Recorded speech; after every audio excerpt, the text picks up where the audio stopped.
I think Pochettino was wrongfully sacked. He went from taking a 12th place Chelsea to having 20 more points than the season prior to him arriving at Chelsea.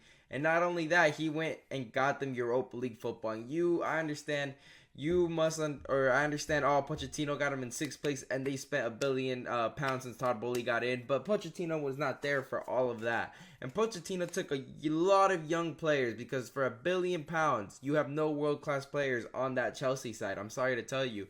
And they were pretty bad for the first part. And then Pochettino figured it out and pushed them into 6th place and got Cole Palmer, developed him and created him into a player that is in the talks for player of the year. He's there in the top 3 goal scorer this season. He's done all this, Pochettino, and all the players love him, and they still sacked him for 6th place, which I think he overachieved considering everything he came into at Chelsea, and now he's left.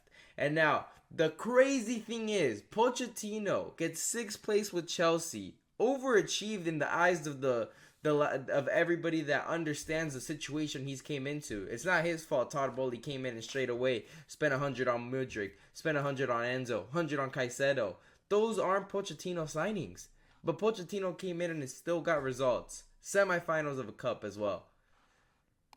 But Erik Ten Hag, yes, I've been waiting for this one. Erik Ten Hag is still employed by Manchester United, the great Manchester United, the one that was called the best team in England, the biggest team in England, this, that, and the other, as it's listed here. Worst season ever, lowest goal difference ever, most EPL losses ever, most home league losses ever. And they want to trust this process. The process is supposed to see progress. Well, you went from 3rd place, losing in the FA Cup final to City, to 8th place, and you're going to lose in the FA Cup final again to City. So where's the progress? And then Ten Hag said if you look at the results, there's no progress. But if you see between the lines, there is progress. Ten Hag, what do you mean by that? What do you mean by that? What? That is like saying if you get pulled over on the freeway going 100 miles an hour and you get pulled over and they're like, oh, you were speeding 100 miles per hour, and saying, well, I was going to work, it's valid because I was going to work. No, you're still not there. You're still breaking the law, and you're still having one of the worst historical seasons. And the fact that you are not sacked yet, and Pochettino was, lads, no pressure at all as well. And the excuse was there was no available managers. Well, let me tell you a list of some managers that aren't employed. Allegri, better than Ten Hag, guaranteed. De Zerbi, better than Ten Hag. Pochettino, better than Ten Hag. I mean, Jurgen Klopp's there. You wouldn't take the United one, but Jurgen Klopp is there. You've got McKenna as well, who's leading the race for Chelsea to be the new manager. You have Hansi Flick as well. I know I butchered that, but Flick as well is available.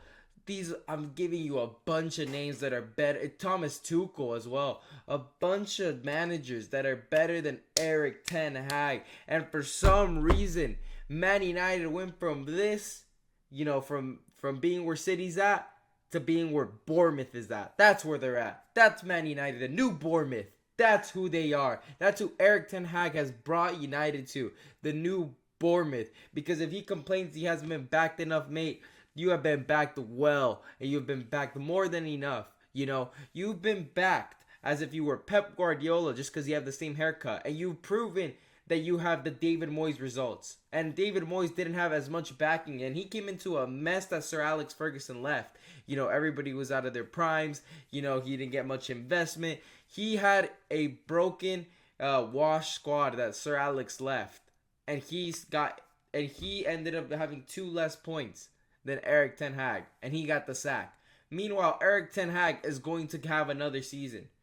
Absolutely ridiculous. And if Man United do not sack Ten Hag, if he loses the FA Cup final, I believe you let him play the final. But when they lose that final, and if you don't sack him, your club is finished. And there should be a debate if Aston Villa or Newcastle should take up the top 6 spot instead of Man United. The same way Arsenal had that energy when Leicester City was getting, top 4 or top in the top 6. And they were saying Arsenal was out of the big 6, right? Keep the same energy for United. Keep the same energy. Let's get it. Let's get those metrics out. Let's get it. Because Aston Villa is going to be in the Champions League while Erik Ten Hag is going to have no Europe. And Man United is going to still give that man time. Disgusting. And I feel bad for all the Man United fans that actually care about the club, that actually have some sense and begging for him to be sacked. Get some t-shirts out. Get some posters out on the games. Ten Hag must be sacked, or else Man United is tarnished and they won't be a big 6 club again. Because that's where it's going. With the financial fair play rules, that's where it's going. That is where it's going. They're looking like they're going to be the next Nottingham Forest, the way it's looking. But anyways, make sure to leave a like and subscribe for more videos. And thank you guys for watching.